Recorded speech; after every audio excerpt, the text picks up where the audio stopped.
Selamat datang kembali di dapurnya Dia Vanesia. Nah, kali ini saya mau share trik membuat bumbu kacang serbaguna yang lezat dan juga kental.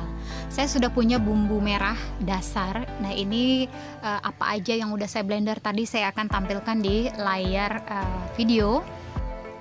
Atau buat yang lagi rajin boleh scroll aja video-video saya untuk saya membuat bahan bumbu merah. Ya, nah bedanya bahan dasar bumbu merah yang ada di video saya sebelumnya itu benar-benar dasar. Nah, untuk ini saya udah tambahin jahe, kemiri dan juga cikur. Nah, itu bedanya di situ ya. Oke. Nah, untuk selanjutnya saya juga sudah menggoreng. Ini ada kacang tanah goreng yang sudah saya goreng semalam. Memang kalau kita mau bikin bumbu kacang, kalau bisa jangan goreng barusan gitu ya. Gorengnya sebelumnya, waktu sebelumnya aja. Nah, ini bekas saya blender bumbu tadi, nggak apa-apa, nggak saya cuci, langsung saya aja pakai untuk blender kacang tanahnya. Ini kacang tanahnya nggak saya semuain ya, karena ini udah lumayan banyak hasilnya ya, untuk konsumsi banyak orang juga. Nah, ini saya tambahin air untuk supaya memudahkan ngeblender si kacang. Nanti di tengah-tengah blender boleh kita tambahin air juga ya, supaya nggak terlalu kental. Ini jadinya agak kental nih, karena kacangnya itu kan jadinya lumat dia ya, halus, makan banyak air, maka kita tambahin lagi air sedikit. Nah, ini nggak usah terlalu halus aja, boleh agak kasar-kasar gitu ngeblendernya, tapi sesuai selera juga sih. Nah, setelah itu saya sudah siapin, ini ada teflon, saya mau panaskan minyak di atasnya. Ini saya kasih sedikit minyak, kita panasin dulu seperti biasa. Nah, bumbu-bumbu halus itu saya akan tumis ya, akan saya tumis setelah minyaknya panas. Kita nggak pakai semuanya, semua nggak saya tumis ya, tapi bisa sebagian aja yang saya tumis. Ini disesuaikan dengan berapa banyak bumbu kacang yang akan kita masak.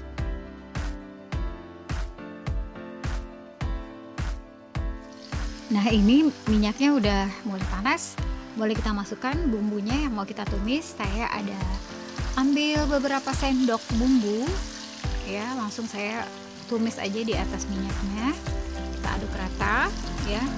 Sekali lagi, kalau banyak kacang yang kita masak ya bumbunya banyak, tapi kalau sedikit ya sedikit juga bumbunya, pasin aja sesuai dengan banyaknya kacang. Nah, ini masukkan juga serai dan daun salam biar wangi ya bumbunya. Lalu kita aduk rata lagi seperti ini. Kemudian untuk bumbu jangan terlalu sebentar ya, kita tumisnya agak lama aja supaya untuk menghilangkan bau langunya. Karena kalau baunya langu kayak mentah-mentah gitu ya kan, bumbunya tuh ngaruh kelezatannya. Jadi kita harus benar-benar memasak bumbu atau menumis bumbu itu sampai kering, agak-agak kering dan keluar minyak-minyaknya seperti ini. Nah, ini kalau sudah, kita baru masukkan, tuang ke dalamnya itu bumbu kacang yang sudah saya blender tadi ya. Saya tuang ke dalamnya kacang yang sudah di blender. Nah, ini memang sengaja saya waktu blendernya agak kasar karena saya suka teksturnya agak kasar gitu. Tapi kalau kalian suka yang halus ya nggak apa-apa, kita blender halus aja, sesuai selera kok ini ya. Kemudian aduk rata. Nah, ini nanti kita tambah air. Untuk penambahan air itu nggak apa-apa, agak banyakin aja supaya nanti masaknya agak lebih lama, karena kalau kita masak lebih lama itu kan masakan nggak mudah basi ya. Nah, ini kita gojrokin air sisa yang ada di blender supaya kacang-kacangnya itu nggak kebuang ya, sisa kacang blendernya nggak kebuang. Nah, ini kita aduk lagi, aduk rata lagi, pelan-pelan aja ngaduknya. Enaknya gini, kalau masak pakai teflon dia nggak lengket, nggak mudah berkerak ya. Tapi kalau pakai kuali ya memang agak-agak suka lengket sih. Tapi kalau pakai teflon atau penggorengan atau wajan anti lengket itu kan masakan jadi aman ya. Nah, kemudian kita boleh tambahin air sedikit nanti supaya kacangnya agak tanak sedikit ya, tanak ya. Nah, sambil kita siapkan garam, bumbu pelengkapnya seperti kayak garam, gula, kaldu jamur sama kaldu ayam ya. Kita siapkan bumbu-bumbu pelengkap yang bisa melengkapi rasa dari bumbu kacang ini supaya jadi enak. Nah, dan perlu diingat, triknya adalah untuk membuat bumbu kacang yang enak itu kita harus terasa gulanya, terasa garamnya, terasa kaldu jamurnya, terasa legitnya ya, gurihnya tuh terasa semua. Nah, tips dari saya memang kalau untuk buat bumbu kacang ini kan rasanya memang harus agak-agak manis ya. Kalau untuk sate dia rasanya memang harus agak-agak manis. Kalau untuk kerupuk basah yang khas Kalimantan itu dia agak asin.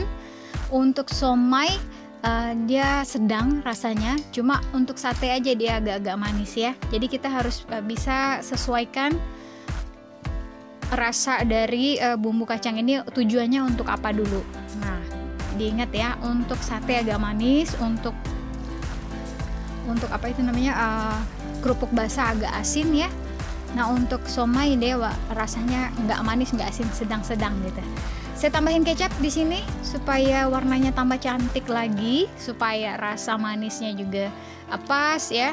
Nah, karena saya nggak pakai gula merah, untuk yang punya gula merah boleh pakai. Karena saya nggak punya, saya tadi pakainya gula pasir sama kecap. Udah itu cukup, udah nutup rasa si gula merah itu tadi ya. Nah, ini kita aduk-aduk aja rata. Ini udah hampir masak.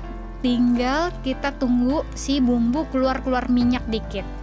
Kalau dia udah keluarin minyak dikit, udah keluar minyak, kelihatan ya gitu, di atas bumbunya itu ada keluaran minyak-minyaknya itu. Nah, tandanya si bumbu kacang itu siap untuk disajikan.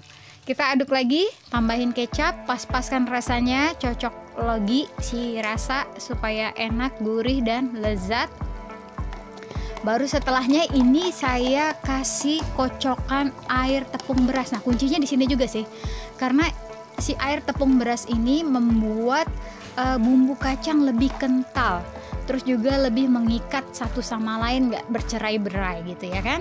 Nah, inilah kunci rahasianya mengapa bumbu kacang yang biasa dijual mamang-mamang itu kental ya. Tapi nggak pakai tepung maizena ya, ini harusnya tepung beras memang pas banget kalau kita pakai tepung beras.